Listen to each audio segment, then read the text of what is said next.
মধ্যযুগীয় বর্বরতাকেও হার মানায়। লিবিয়ার জিম্মি দশায় মুক্তিপণের জন্য মাংস কাটার ছুরি ও ভাঙা গ্লাস দিয়ে একজনের পিঠেই 141টি পোঁচ দেয় মাফিয়ারা।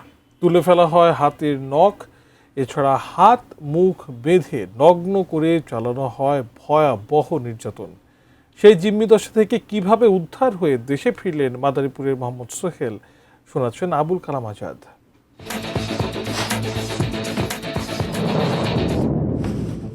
গত 25 ডিসেম্বর ঢাকার হযরত শাহজালাল আন্তর্জাতিক বিমানবন্দর থেকে ইতালির উদ্দেশ্যে যাত্রা শুরু করেন মাদারীপুরের মোহাম্মদ সোহেল। বুক ভরা আশা নিয়ে বিদেশে পাড়ি জমিয়েছিলেন রেমিটেন্স যোদ্ধা হওয়ার স্বপ্নে বিভোর এই যুবক। দালালের মাধ্যমে ঢাকা থেকে ভারতের চেন্নাই হয়ে শ্রীলঙ্কার কলম্বোয় নিয়ে যাওয়া হয় তাকে। এরপরের গন্তব্য দুবাই। সেখান থেকে মিশরের আলেকজান্দ্রিয়া হয়ে লিবিয়ার বেনগাজিতে দালালদের ক্যাম্পে 2 সপ্তাহ অবস্থান। পরে সেখানকার ত্রিপলিতে 1 মাস রাখা হয় মোহাম্মদ সোহেলকে। নতুন বাংলাদেশ গড়তে এলো জুলফিকার স্টিল। জুলফিকার স্টিল। দেশে থাকতে ইতালি প্রবাসী রিয়াজুল মাতবরের সাথে বৈধ ভিসায় শর্ত সাপেক্ষে 24 লাখ টাকার চুক্তি হয় মোহাম্মদ সোহেলের। অথচ ইতালি পৌঁছে দেওয়ার আগেই চুক্তি ভঙ্গ করে পুরো টাকা আদায় করে নেয় ইতালিতে অবস্থানরত দালাল রিয়াজুল ও দেশে থাকা তার মা রহিমা বেগম এবং তাদের স্থানীয় manager Titu Dhali. Police bureau of investigation PBI জানায়, চুক্তি অনুসারে নৌপথে ইতালি না পাঠিয়ে লিবিয়ার ত্রিপলিতেই মাফিয়াদের কাছে সোহেলকে বিক্রি করে দেয় দালাল রিয়াজুলের চক্র। সেখানে মাফিয়াদের জিম্মি দশায় মুক্তিপণের জন্য পৈশাচিক নির্যাতনের মধ্য দিয়ে পার হয় তার 2 মাসেরও বেশি সময়।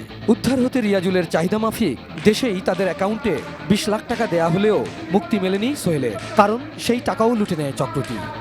এই যে লোহার পাইপ দুটো একসাথে নিত, একসাথে নেওয়ার পরে পিটাইতো, সবসময় পিটাইতো হাড্ডি আর এই কোমরের উপরে একসাথে পিটান দেওয়া শুরু করলে কমসে কম 70 থেকে 80টা।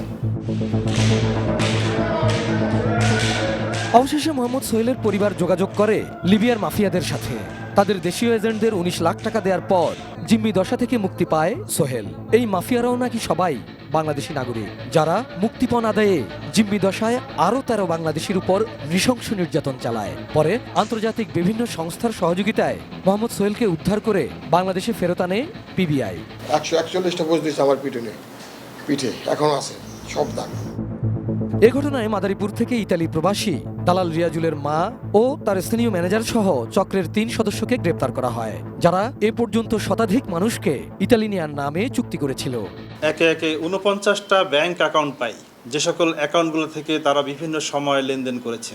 আমরা অধিকাংশ অ্যাকাউন্টগুলা বাংলাদেশ ব্যাংকের বিআইএফইউ এর মাধ্যমে তাদেরকে রিকোয়েস্ট করে এই ব্যাংকের অ্যাকাউন্টগুলো ফ্রিজ করে দিয়েছি। Abul Kalam Azad, ATN news, Dhaka.